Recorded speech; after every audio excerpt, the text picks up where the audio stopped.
edition of Wrestling Sheet Radio. I'm your host, ProWrestlingSheet.com, Editor-in-Chief Ryan Satin, here with, well, my co-host for today, not my normal co-host, and that's John Rocha. He's my normal co-host on the Raw and Smackdown recap shows. Yeah. Everyone here at Collider they're gone. They're all at Comic-Con. They're all at Comic-Con.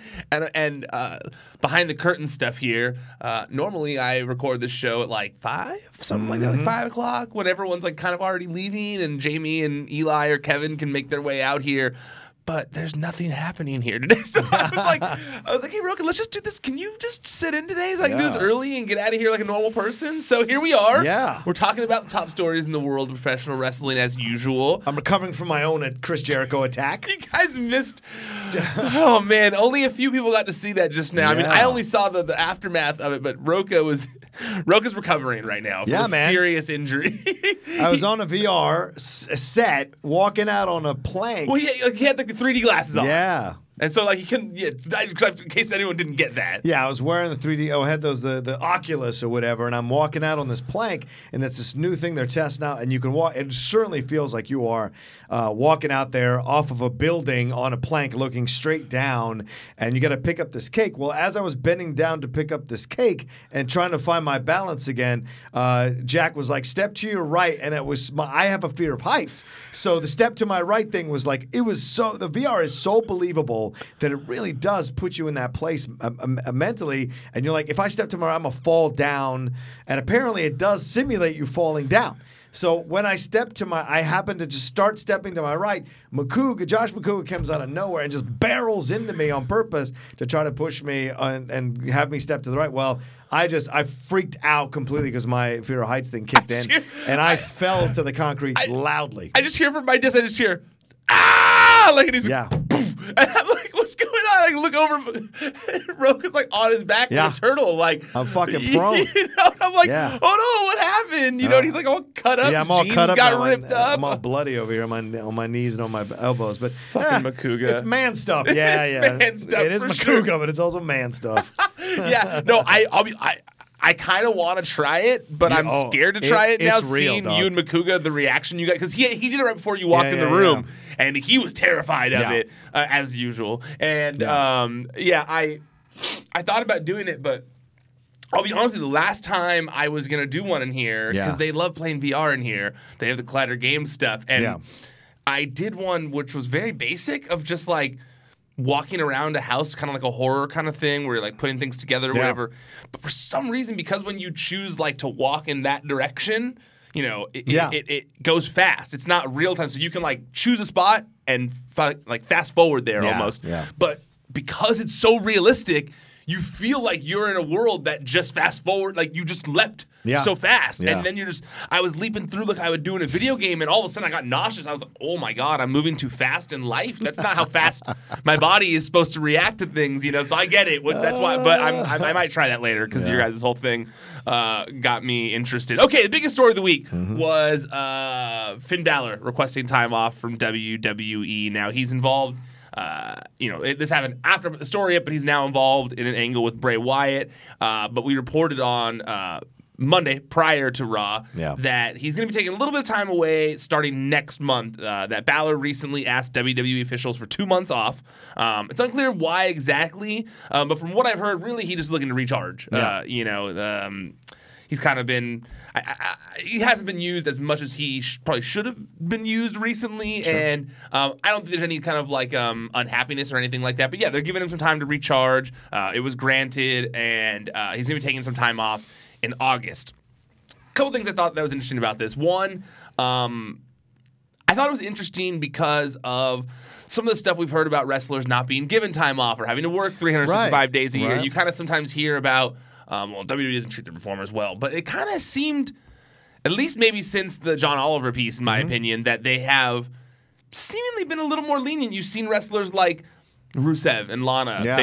They're just off TV and they're home, and they seem like they're being given time off for a personal reason or whatever. Now Finn, I think there's been some others as well. So I feel like this is good that they're doing this kind of thing. Yeah, it's so funny because it sometimes you'll see a wrestler, you won't see a wrestler for 2 months, and it's all because they don't have anything to do with him. Mm-hmm. And so you're like, well, how's this different from time off? He could have just like been written off for the next 2 months for the storylines. Were they planning to use him and he asked for the time off? That's the question. Well, I think the difference is that a lot of times with those kinds of things, they're still working the house shows. Oh, like you're not seeing them on TV, but they're still on the house show loop. A lot of those guys, Very you good know. Points. Okay, so then I agree with you. Then this is actually a really good thing for them to do, and it also kind of takes by taking him out for about a couple of months. You let the storylines kind of play themselves out and see what's happening, and then you see where he might fit in again. Because that's been the frustrating part with Finn over the last few months, over a year, I guess, is where do you put him? Where does he belong? Ever since he got injured for that Universal Championship, I don't think he's ever really found his way back 100%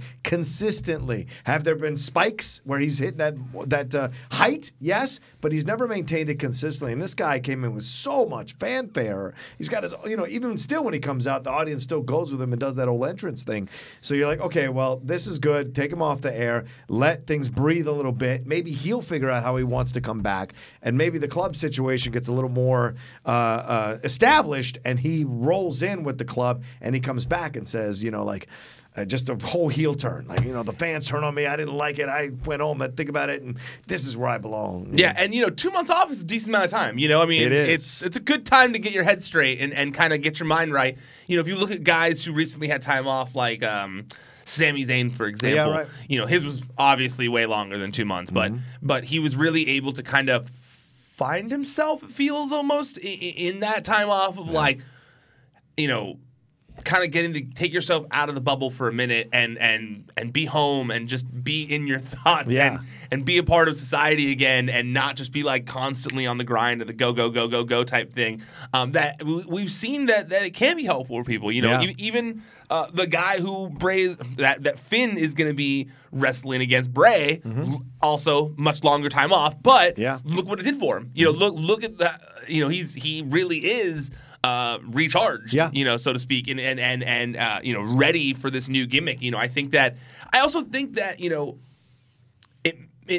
I like that they put Finn Balor in the program with Bray before this time off. Yeah, because I feel like Finn has felt a little directionless, and for Bray Wyatt needs a big win on night one, or I guess not night one, but on his first kind of return match. Yeah. He needs a big win. And I do think that beating Finn Balor in a good match is a good jumping off point for Bray Wyatt, and especially if he puts Finn Balor out of action for a while. If he does something so dastardly or whatever where we don't see Finn for 2 months, that's gonna help Finn Balor, or it's gonna help Bray Wyatt in the long run, I think. Agreed. I feel like also, I'm kind of glad they didn't do it for the Intercontinental Championship. I feel like, when I had been talking about it with others, and I thought that maybe, putting a title on Bray Wyatt might be a good way to kick things off, to kind of like put the Intercontinental title on him and let him go wild or something like that. Yeah.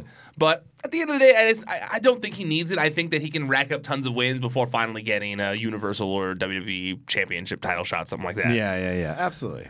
I think that also, like you said, with the club, I really do want to see that happen. I know we've talked about it on the recap a bunch, but this seems to me like the perfect setup for it. Loses the Intercontinental title, he loses to Bray Wyatt, he's gone for 2 months. You would think if hopefully they're still doing the club stuff in 2 months after he's gone, then it would be the perfect setup for him to come back in that way, like you said. Yeah, and I also think it's a good, look, it's very real now, this competition in WWE and AEW. It's real. WWE won't admit it, but it's real. And what's a good way to do that? Okay, you've got Being the Elite on this one side with the Young Bucks and everything like that.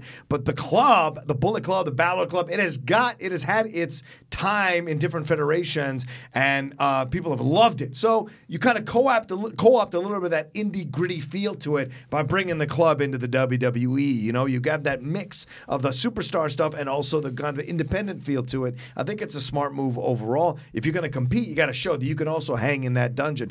I think this Heyman thing may turn out to be one of the most brilliant moves Vince has done in quite some time, because he's going to bring that ECW vibe to it already, and then releasing those ECW matches and stuff. So all of it can work out to get that taste back in the WWE fans' mouth of this kind of harder edge type of wrestling. And so you bring in the club, essentially being a massive heel faction, it would be perfect. Yeah, I agree with you in that regard. I think that the Heyman thing could actually be a huge blessing in disguise for WWE. And you mentioned the old ECW stuff that was uploaded to the network, and it's funny because one of the things they uploaded is the 1992 TV pilot that they shot. That was before Paul Heyman was there. Wow. Because Paul Heyman, I believe, was 93 when he got involved with ECW. And then later that year is when he took over. Right. So this is what ECW looked like before Paul Heyman. And I watched it today. Yeah. I skimmed it because it was not good.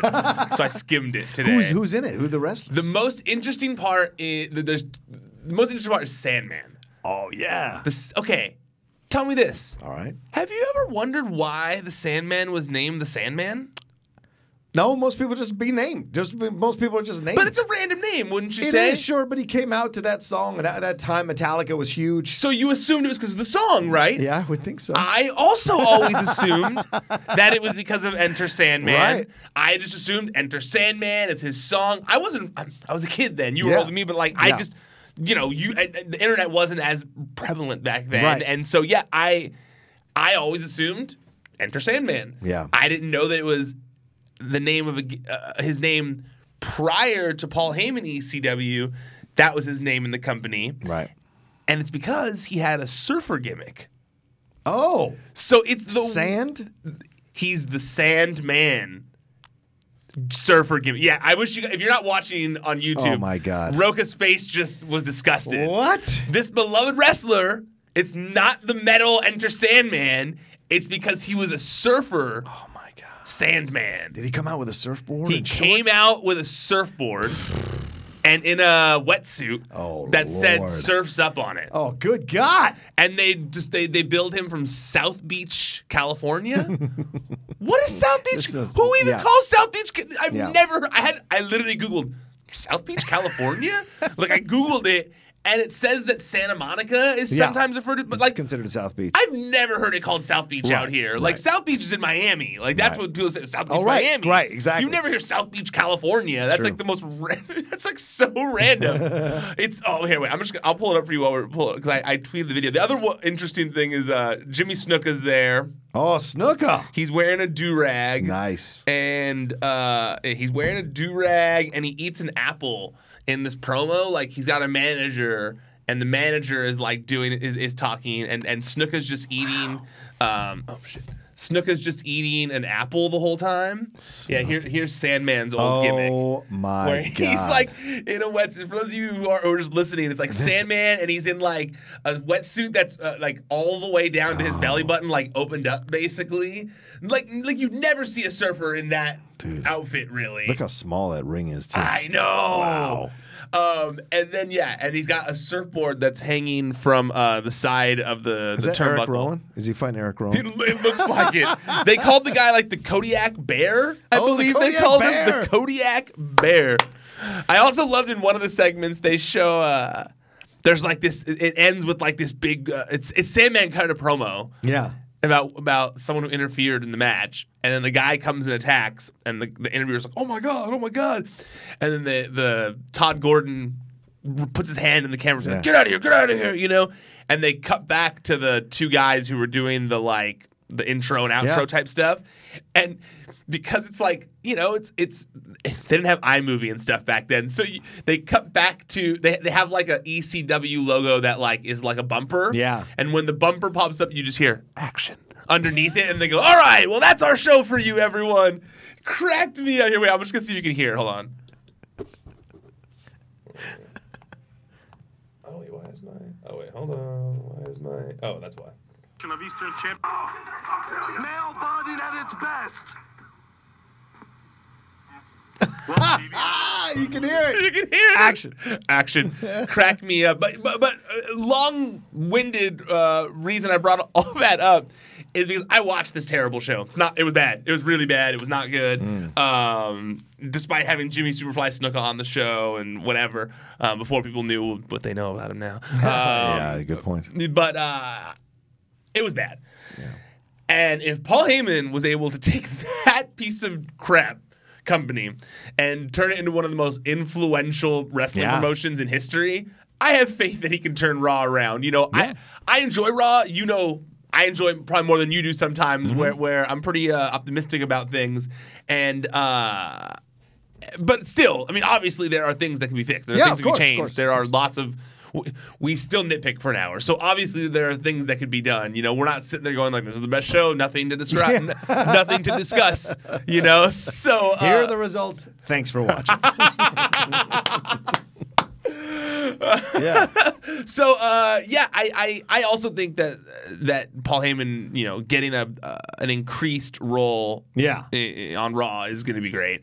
Okay, so another thing that happened in WWE sphere this week was Braun Strowman re-signing with WWE. Braun Strowman announced that he has signed a new 4-year contract with WWE.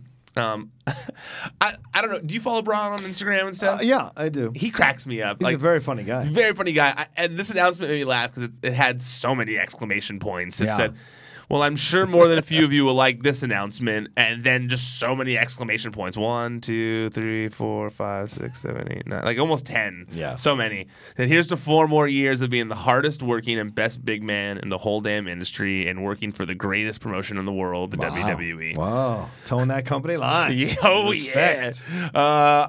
He had so many hashtags in it as well. He's got a social media advisor. It's probably Becky offhand. Did you see that listing for that job by any chance? Were they looking for a social media manager at WWE? Not a social media manager. Okay. It is, hold on, I'm going to pull it up. Consultant? It is Talent Brand Management Department. Oh, okay. So Vice President of Talent Brand Management. I thought this was interesting. We'll get back to Braun, but I did think this was interesting. It says WWE is seeking a vice president to run the newly established Talent Brand Management Department. Talent Brand Management is a division of WWE that has 360-degree oversight of superstars' individual talent brands and is focused on positioning and growing these individual brands both inside and outside WWE platforms. Okay. Oh, shit. Wait, hold on. Interesting.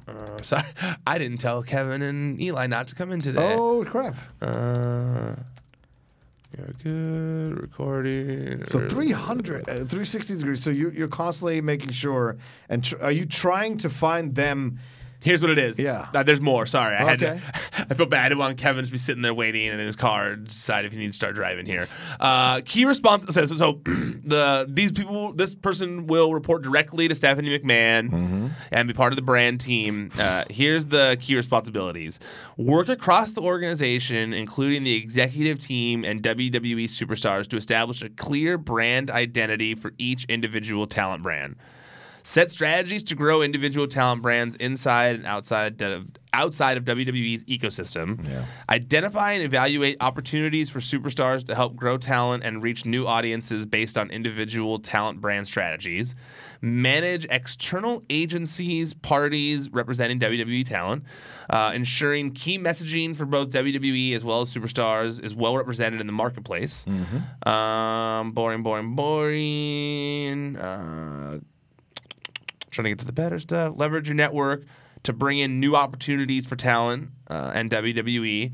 Partner with different internal departments. Work closely with Paul Heyman. Well, it doesn't say Paul Heyman. Work closely with executive directors for Raw, Smackdown, and NXT to ensure alignment with short and long-term storylines and character bibles. Holy shit. That's a lot. Wait a second. Uh-oh. What are you trying to say? Work closely with executive directors for Raw, SmackDown, and NXT. Remember when everyone was making a big deal about Triple H not getting the job that Heyman and Bischoff got? I wonder if they made him the executive director of NXT. Oh. And that's why it says executive directors for Raw, SmackDown, and NXT, or if that's someone else. That makes sense. Would it Regal? Would it be Regal? Well, I don't know, but I'm going to have to write that one down. Executive Director of NXT. Question mark. Let's write that down for later. Okay. That could be good. Report out on status to executive team and chairman's office. Encourage best practices and procedures. Blah, blah, blah, blah, blah. But basically, this person's going to help things out. Basically, help each wrestler be used more. It seems like out in the public eye, like get them out there, get these people out there. And to me, that's like brilliant. I can't believe they don't already have that. You know, like the fact, and the PR department at WWE is great, but I mean, the fact that they don't have like individual talent PR person is crazy to me, in my opinion. They're allowed to have their own PR person, which is, I feel like every wrestler should, because having a PR person will help you with all these things, and you're in control of it. Yeah. But I do think it's very smart for WWE to have that, because I have always noticed a lack of like them being in the public eye when wrestling. There are wrestling fans out there in the world like that are in entertainment. You know, they'll be pumped about wrestlers, but they're not pushed enough out there in other entertainment mediums, in my opinion. Yeah, I agree. And I think this is just an ever-changing landscape now. I mean, whoever thought about a PR person for like the Nasty Boys? You know, I mean, those days are like way in the back. So it's like now, it's a very much a social media world. Getting that blue check mark's important. Getting seen by brands that want to promote you is important, and you want to work with them to get a little bit of money on the side. I mean, we see Sasha doing that cricket stuff, Sheamus doing that cricket stuff, wireless.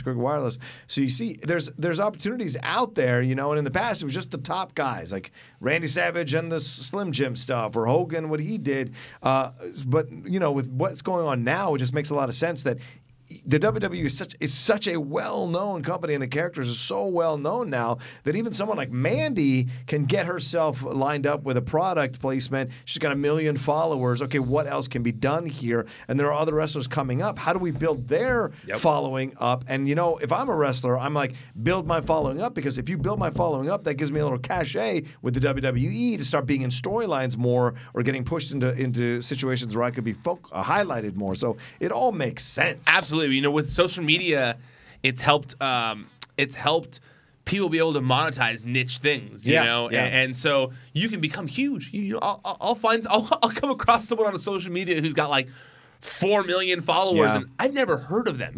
But they're killing it. Like I saw some guy who's hosting the MTV Movie Awards, I think, this year, and I'm like, I have never heard of this person. How is this person hosting the MTV Movie Awards? Right. My girlfriend and I, we were both sitting there like, I've never had that happen where I just don't know this person. And I was like, was it a fan contest? Like I looked it up and I was like, oh, this guy's one of the most popular touring comedians right now. Right. What? Yeah. And I'm like, that's because social media. Like he's got a following, a very specific following that he targets, and he's got millions of followers, and he's killing it. And people go, people follow, people watch. People go see his stuff. Yeah, it's interesting. Yeah, I definitely think that utilizing that kind of thing of like you said, making Mandy a bigger deal in fitness, making Braun a bigger deal in, I don't know, beard stuff or strongman shit like he used to be, or, utilizing those platforms to help bring more eyes back into WWE. I think it's brilliant. I think another reason is to have someone like this is they also monitor how the WWE is being presented within these brands as well. I imagine they don't have a lot of people who are like going, hey, Mandy did this, and I'm sure some of these people, or Sonya or whoever, they do this, and they said this about the WWE. Well, I know the WWE is really like, okay, when you say stuff, blah, blah, blah. But once it's out there, so if you have a PR person who's controlling what you can and can't say, what you can and can't promote, what you can and can't do on these shoots or on these promotional things, then you lose. You could lose possibly some kind of.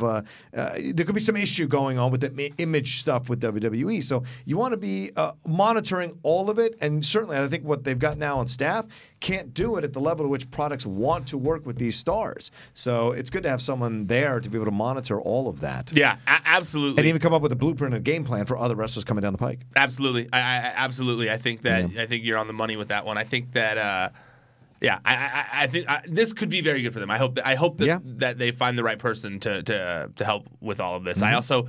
I do want to get back to Braun Strowman a little bit because I loved his hashtags. He said, this was the best one. He said, hashtag I like $1 million deals. Where's my pen, biatch? I'm signing. Wow. That's a sentence. That's not a hashtag. No. This is where the PR person could come in handy because the PR person would be like, no, that's not a hashtag. I thought he had said something about AEW in the comments here too. Like that he said they weren't in competition or something like that. He called them Bush League or something like that. I can't find it though. Bush League? But I feel like League. Now that he's signed though, I mean, yeah, it has to only be a matter of time until he is champion. Oh, absolutely. And because if you read even further down, like this, so I think the speculation there is that Heyman wanted him to come back. So if Heyman wants him to come back, wants him to work a program possibly with Lesnar down the road or even Rollins, whatever happens after SummerSlam, this could be a great thing. Yeah. And we've been saying how his push was kind of derailed. And now his push could come back with Heyman on top of it, and Heyman loves them big dudes. Yep. You know, I mean, he turned Mike Awesome into something. Who saw that coming? And Mike Awesome was so awesome. Right, well, there you go. Right, he was, but when he came to the WWE, but in the WCW, he was fantastic. Yes, he was part of the Invasion. Oh, and he was. The fact that you're even asking that is the reason why they messed it up. Because I was thinking when he was in WCW and he was the fat chick Thriller. Right. But that was before the Invasion? I think that was before ECW. Wait, was Mike Awesome was in the Invasion? I was pretty sure he went into the Invasion. Look it up. Okay. Mike Awesome. I think you're right. Oh, yeah, he was. He was. That mullet. Oh, man. Yeah, they messed it all up. And the late great God, you're Mike right. Awesome. That is crazy that he's such a forgotten thought to me when it comes to his time in WWF. But I loved him. Honestly, and people might disagree with me. Mike Awesome in ECW is maybe one of my favorite wrestlers. He was awesome. Yeah, I know. We keep saying that. To me, he was like the Brian Gage before Brian Gage came along. Yeah, I can see that. He was a bigger dude fighting these smaller guys, and he could hang with all of them and make it work. If you were to ask me though, like, oh man, if I could only watch two wrestlers wrestling for the rest of my life, it would probably be Masato Tanaka and Mike Awesome. Wow, their matches were so good. I always loved them. Yeah, power bombing through tables and the elbow, the roaring elbow. Oh, I loved all of it. Those were good matches. Yeah, I loved it. And also, you mentioned Heyman and Strowman. I feel like, for the first time in a little while now, I know that WrestleMania wasn't that long ago, but we don't really have a clear, that's something they could be doing at WrestleMania next year type thing, you know? And I feel like Braun Strowman versus Brock done right, with the right build-up this time, I agree. and not kind of like the lackluster way it was done last time. Yeah.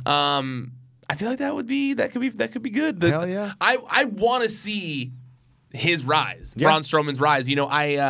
There's a great article I read today on Bleacher Report, written by Ryan Dilbert, and it's titled "Who are WWE's next megastars? Non-wrestling fans predict the future." Ooh. And basically, he did a focus group with, I think it was around 36 people, he said. Okay. Oh, yeah, here we go. It says, the process was as follows. 3 sets of focus groups, 36 people in total, sat down and watched a series of WWE highlights.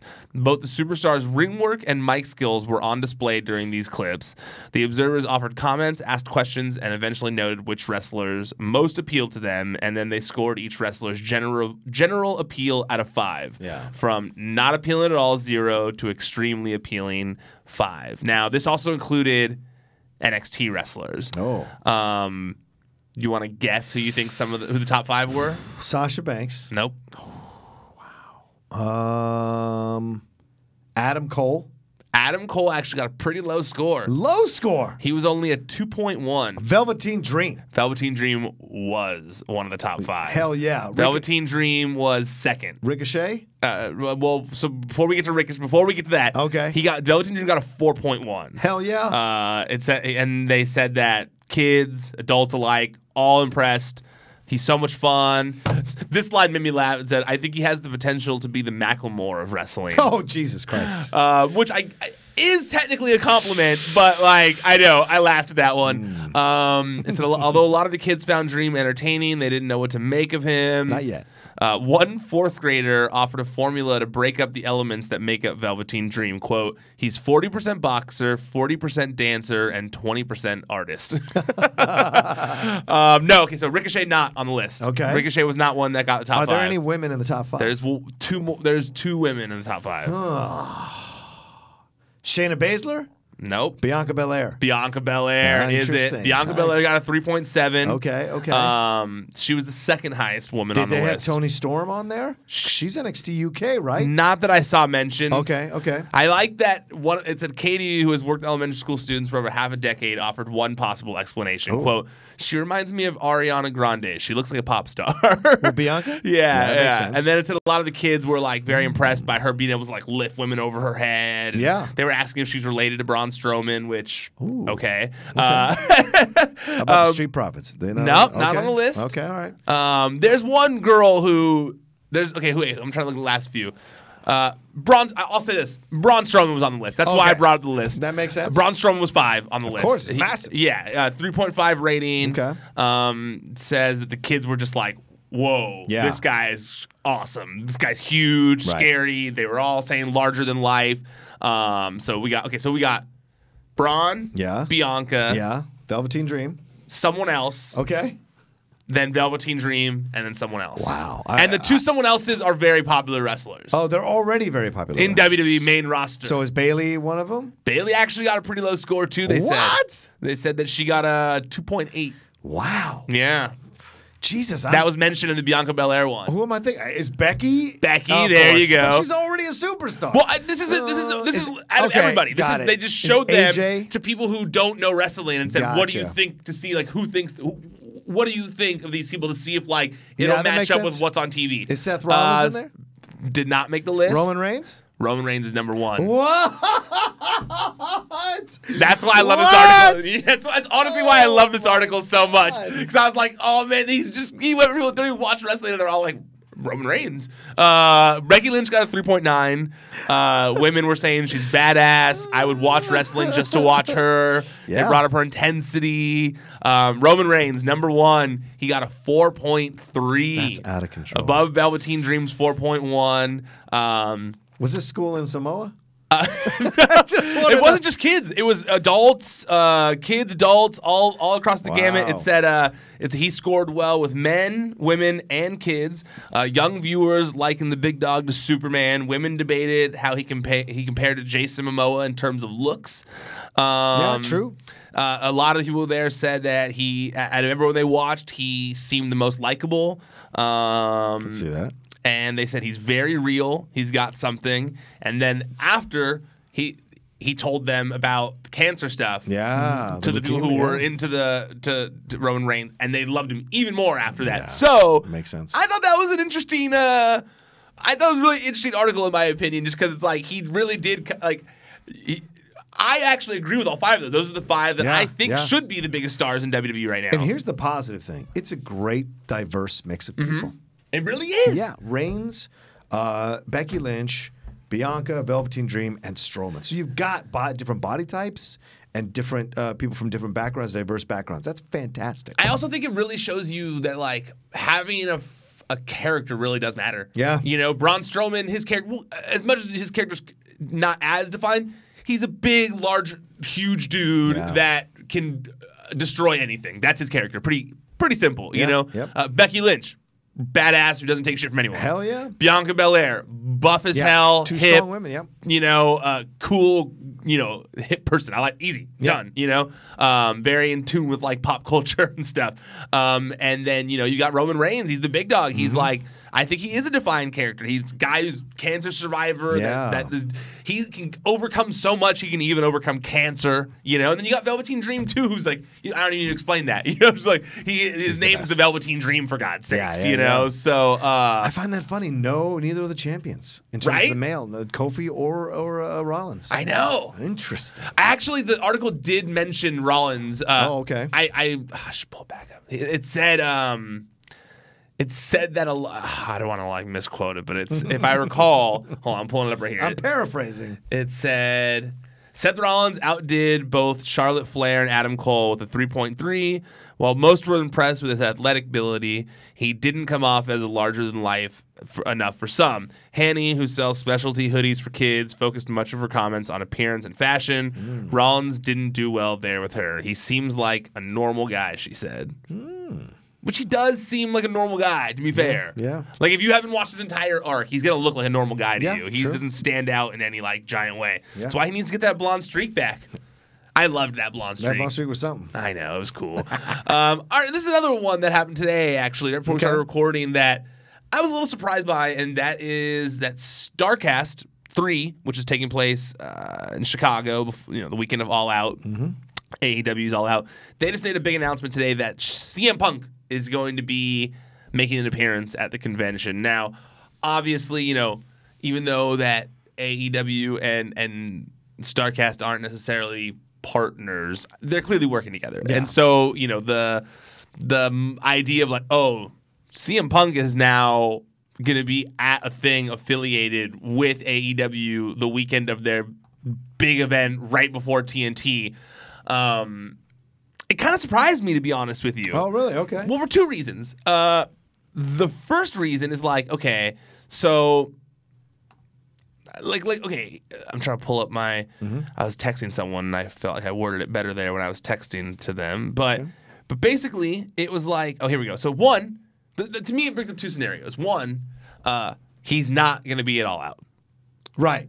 And if that's the case, promoting that he's going to be at like an AEW affiliated event does kind of amp up fan speculation. Sure. And people are like, oh, well, he's gonna be Starrcast. He's clearly gonna be at All Out, and people are gonna be expecting that. Possibly. So it'll feel like a letdown when he's not there. Or on the other hand, he is gonna be at All Out, which is why they were able to make this announcement. And if that's the case, then you've kind of spoiled something cool that was gonna happen at the show. Right. So but you don't know where it's going to happen in the show. So that's True. Still in play. I think it's genius because, one, who else would you get to troll the WWE better than CM Punk? By booking him, you're in essence taking a shot at the WWE again. It's the sledgehammer on the throne moment all over again by getting and the way it's being pitched, the way the guy said, he's like, we're going to give people what they want, which is CM Punk with an open mic, just saying whatever he wants to say. And so people are going to be able to ask him all kinds of questions. He's going to respond honestly. And if he shows up in All Out, then he's going to go and do. We don't know where he's going to show up, or if he's not going to show up. I don't think people have as strong of an expectation of him to come back. Like, he's made it very clear that he doesn't want to come back necessarily. So he'll do these things where he's close to the business. Yeah, you say that, but then he did that appearance not that long ago, where he did that run in. Right. I think he likes wrestling more than he lets on. Yeah, but I think he likes it on his terms. Totally. Which is, I will come when I want to come, and I will do something when I want to do something. The second you start to make me do something, I don't want to do it. That's his natural thing. And that's the thing people like and also hate about CM Punk. Yeah, totally. Yeah. Right? It's because he won't just play the game in a certain way, still stay the rebel. Lord God, Stone Cold was the rebel the whole time, and not be, he can't walk that line. He's too sensitive about the way it works. Yeah. And so he won't He's like a sensitive badass. He is a sensitive badass, which is not a bad thing. It means he's an empathetic person. But this situation, I think, this is how he'll do it. He'll come in when he wants to come. He'll surprise people, do his thing, roll out, and I bet we won't see him for 3 months. Yeah. I mean, if he does it, I don't anticipate he will. See, and I get what you're saying. Look, I get where you're coming from. Yeah. It's just, I think he's going to make an appearance at All Out. Okay. This is obviously just pure speculation. Like right at the end. You just think, man, like they've got TNT, they've got the thing coming. Like, you would think, he's huge. I don't care what anyone says. Right. You would think getting CM Punk on that fucking first episode of TNT is priority number one. Sure. Tony Khan has said the first name he wrote down when he had the idea of making his own wrestling company, name one, CM Punk. You know what I mean? Like, he's from Chicago, Tony Khan. Like, I just feel like there's too many like things. Matt Jackson and CM Punk. Matt Jackson's the only person in wrestling CM Punk has remained friends with publicly this like whole time, basically. Yeah. I just feel I just feel like everything's there for it, you know? And if this is the company that wants to fight WWE, if they're the ones that want to go like head to head, not head to head, but you know what I mean? If they want to like go for it, you would think CM Punk would be like, all right, let's do this. Yeah. You got the money. You guys are my friends. You got TV. Like, let's do this, you know? And I don't know that, but just, God, you would think that CM Punk still has something in him that wants to, like, prove something. Like, I feel like I don't know. I know that, like, he has nothing to prove, really. He's done what he has to do. But you would just think, God, like, if he wanted to help someone come after WWE, if he wanted to help this is it. Fight WWE because he hates them, and that is one thing he's made very clear. You would think one of the biggest shots that he could do to help is help AEW, and that's just like when the show's about to end, Cult of Personality hits, CM Punk walks out on the stage with AJ and like sits down Indian style and just cuts the promo that we've all been wanting to hear for the past 8 years or whatever. You just blew my fucking mind. If he comes out with AJ. That's the image I've had in my head this whole time. We haven't seen AJ either. You picture Punk walk out, AJ's skipping around him, and he sits down on the ground Indian style as she's skipping. He wouldn't even need to cut a promo, to be honest with you. If they just ended the show with that, with him walking out on the stage and AJ skipping around him, the show would be, it'd be huge. Who's Cody going up against that Ty Dillinger guy? Shawn Spears. Right, he's going to fight Shawn Spears, right? Yep. If he destroys Shawn Spears, and I know they're kind of building, we're going to get to it. Yeah. We'll get that in a second, yeah. Doesn't it make sense? Yeah, totally does. Cody and Brandy versus Punk and AJ. Oh, God, I didn't even think about that. Especially with the shit talking that Cody already did on that podcast where he said, like, you're not my locker room leader or whatever. Yeah. Oh, I didn't even think about that. I didn't even think about that. It's such a good point. The promos alone between the two ladies and the two dudes, then all four together going promos at each other, it would just be insane. Even the way Chris Jericho talked about CM Punk this week when he was here in the office. I don't know if you heard it. No. I haven't watched it yet. But Christian asked him about it here in this room, and he basically said, do we need CM Punk? No. Would it be a giant pop? Yes. So just that alone, I feel like it was like, he said something positive about CM Punk there, kind of like, even though we don't need him. Yeah. To me, that's Jericho working. I don't know. I just something in me makes me feel like he's gonna be there in this Starrcast thing. Just like, I just feel, I don't know. I feel like if anything, they're reverse psychology us. Like, they're trying to. They wouldn't have spoiled their surprise. Yeah. I don't know. You had a good interaction with Jericho. I did have a good for once. I did have a good interaction with Jericho. No. I mean, we had bad interaction in the past, so I felt like it was very necessary for me to apologize. Can we talk about that? I don't want to. I didn't do it for content on the show. I know you did. I'm bringing it up. I know. No one told me to bring it up. I'm saying I'm proud of you. Thank you. Because I know that wasn't easy. No, but I'm proud of Jericho too for being willing to kind of have the conversation. Says a lot about men that they're willing to have these conversations, have disagreements, and have conversations. Not a bad thing. No, not at all. And I was also appreciative of the fact that he was so cool about it. So Cool it's eaten away at me for like years now, so I'm happy that we were able to move on from that one. He was a big dude, man. He was a big dude. I kind of wanted to pick him up and body slam him just to get that feeling. Because he's a big dude. I brought up to him when he was here. I said, like, after I apologized, I was like, "Hey, great stuff at Fight for the Fallen. Fucked up Adam Page," and he was like, "Yeah, it was an accident." I mean, a good accident, but an accident, you know? And I was laughing because, man, did you see how bad? Dude, Adam Page got fucked up. I watched it. I watched that, was it the behind the whatever? Road to whatever? Yeah, I watched that behind the scenes of it, and then you see him laying down there, and Adam's being all on. He's like, man, I don't want to be stitched up, man. I don't like that shit, blah, blah, blah. But you saw Jared. But, hey, kudos to Adam. He ran right back out there and did his thing. So, you know, with all the stuff that's going on. But I love that Jericho posted a picture of it on Instagram. That's awesome.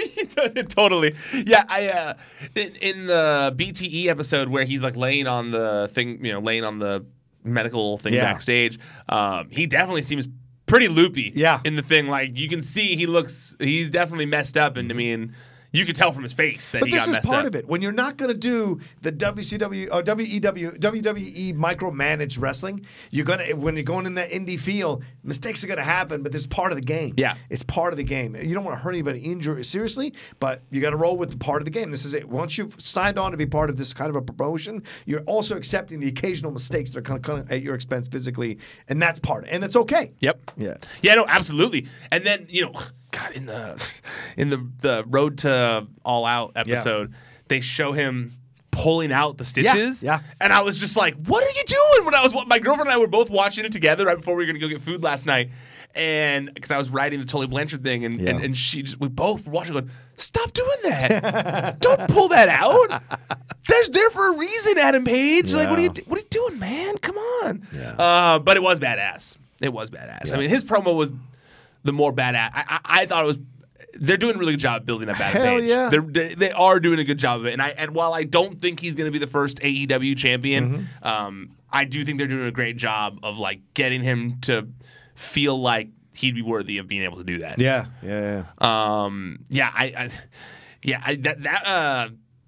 That tearing out of the stitches thing, I was just like, if you haven't seen it, go see it. Go watch it. It was gross. It was super gross. And the other thing that was in that episode was the introduction of Tully Blanchard to All Elite Wrestling. Now, you're an old school wrestling fan. What'd you think about this? Nice. Look, anytime a horseman shows up at anything, I'm happy. Come on. Tully looks great. Looks great for a man his age, walking in, doing his thing. Of course, his daughter carrying on the legacy of the name there, Tessa. But like seeing him be a part of it, I liked that. Now, did I like the way it was staged? And Jim was like, okay, just go. No, I'm not the biggest fan. I didn't either. And I think that's the problem we have with JR. JR's seen it all, so he's not going to react to it like the way Okerlund might if he's doing an interview. Okay, fair. What's going on, Tully? Why are you? I guess we're more, done. I think that's more on the producing than Jim Ross. I would like to get more out of Jim. Yeah, so I blame. Good, that's fine. We can blame the producer. Yeah, whoever. you could have done another take of that to have a more impactful to have ending. him be like, we were all like, right, hey, we were in the middle of something. Yeah, exactly. Something like that, and then have him take it off. But Tully coming in is interesting, and those big beefy hands of his talking into his ear, into Ty's ear. And just with that interview, and of course what happened to Cody, I am like massively on this Sean Spears situation. Interesting, okay. Yeah, because I didn't like him in WWE. I was like, well, he's another dude, he looks just like Zack Ryder. And he was very Adam Rose, Bo Dallas, Mojo where they had Rawley. like a joke gimmick in NXT that didn't work on the main roster. To me. But like you give him something here now, then it's great. And Tully coming in gives him a little more street cred amongst the hardcore fans as well. I think that's genius. So, okay, I agree with you in the fact that I do think that this helps build Sean Spears. Because Tully is the forgotten horseman, man. People forget. Tully at times carried that duo with him and Arn. Arn was great, sure. Rick, obviously. And whoever rotating fourth or fifth members were all the time. Yeah. They were great. But damn it, Tully deserves his credit as well. Tully was great. Oh, yeah. He's the Kevin McHale of that team. Absolutely. Sports reference lost on me, sorry, I'm assuming. But Rocha came to me and he's like, anything you'd want to talk about on Sports Time? And I was like, I don't watch sports. I know. I was surprised. He was like, well, you watch wrestling? I was like, well, yeah, it's different. He goes, I watch sports entertainment. I was like, are they going to script the basketball game that I'm not watching? Some have accused him of that. But anyway, yeah, let's move on. But I agree with you in that it did. This whole segment did a good job of taking you away from Perfect 10. And instead making him feel like a stronger character. I mean, obviously there's still more work to be done. Yes, of course. I'm still interested to see where it goes forward. I do think it was a good starting point. Here's one of my questions, and I'm still trying to figure out how I feel about it in my head. Is the utilization of guys like Tully Blanchard? Yeah, for lack of a better word, he's old. He's an old guy. How dare you? And not to say that old guys can't contribute to things, but I would think that if you're starting a new wrestling company, I understand that they want to attract some of the lapsed fans. So I guess you do need some of the old people for that. As long as they're not wrestling, right? Yeah. Okay, fair. That's the thing. So sometimes, and look, the thing about wrestling is legacy's important. heritage is important. Generational heritage is important, right? The Rock talks about his grandfather all the time, you know? And so you go, okay, well, you bring in someone like Tully. Tully's generational strength. Tully's generational connections. And so as long as he's not wrestling. Yeah,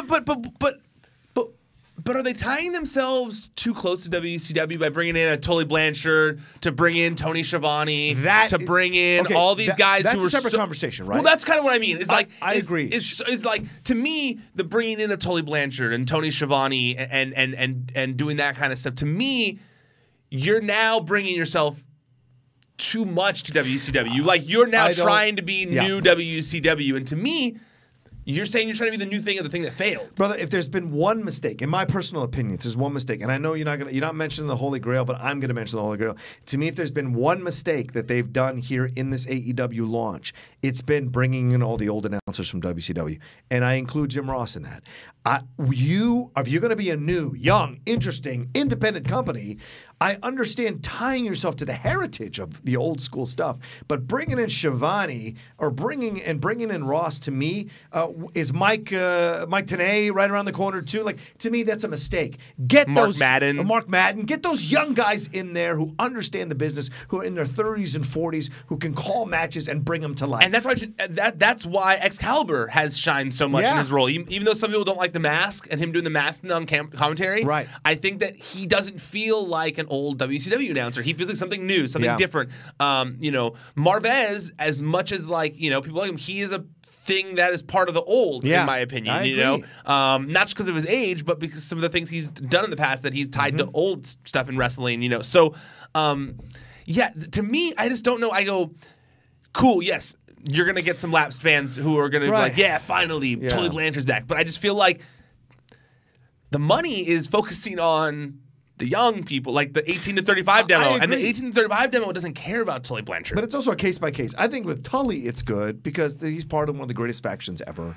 And he's a hardcore. But you can't talk about the Horsemen. You can't talk about the Horsemen. But he's still connected to the independent thing that's happening now because of his daughter. There is connection there, right? Okay. If you brought...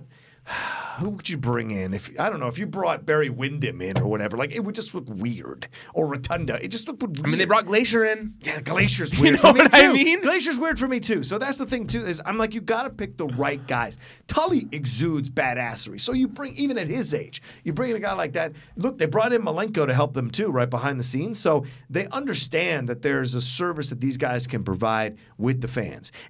But to me, less is more. Have them in, less is more in that way. But not every WCW person needs to come back. Tully's a nice choice. He's old school Georgia Championship WCW I like stuff. Tully. I liked Tully.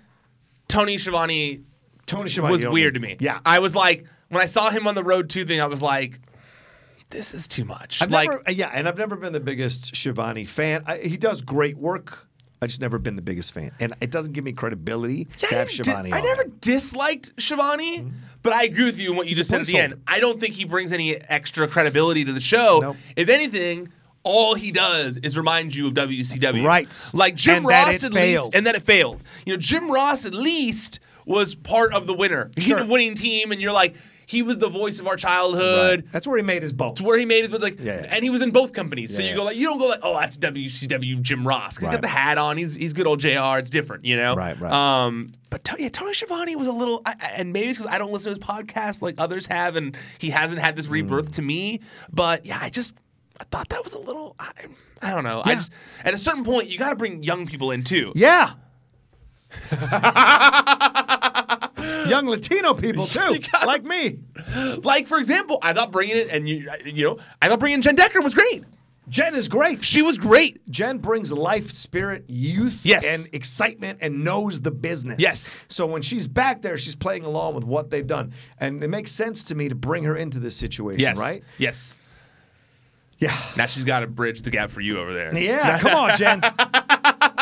I could call it. Well, hey, if the trajectory goes, we did the post Double or Nothing show together. Yeah, you did.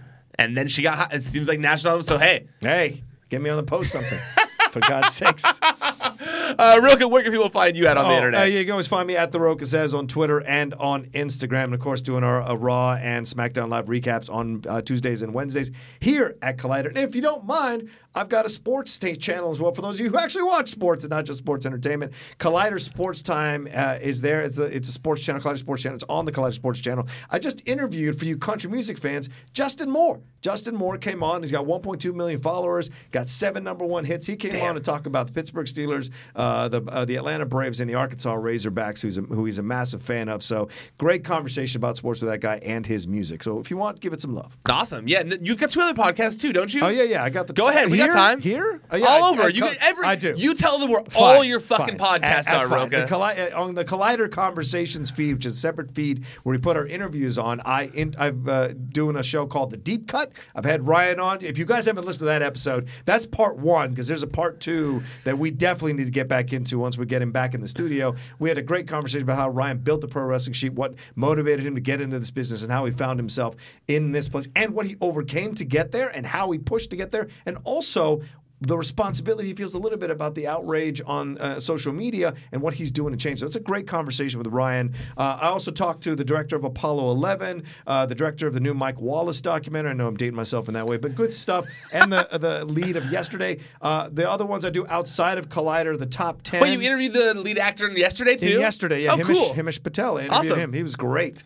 And then outside of that, I have 2 podcasts called The Top 10 and The Cinephiles, where we break down movies. The Top 10 is the one you guys are going to love the most. I think me and Matt Nost have a little bit of fun. And then I've got another one that I've been doing called The Geek Buddies, which we're building up piece by piece. So I'm always working, son. Yeah, oh yeah, he's always working. If you think Rocha's just talking about wrestling with me in here, he's not. He's talking about so many things. He's got a lot of opinions on lots of things. Yeah, he's a great follow. Thanks, hopefully he doesn't have to go to the ER after this from that 3D fall. But thank you so much for coming in here, Rocha. And yeah, you can find everything we're doing here at Wrestling Sheet, at Wrestling Sheet on social media, ProWrestlingSheet.com, YouTube.com/C/Wrestling Sheet. That's where you can find the video of all the audio content that we do here.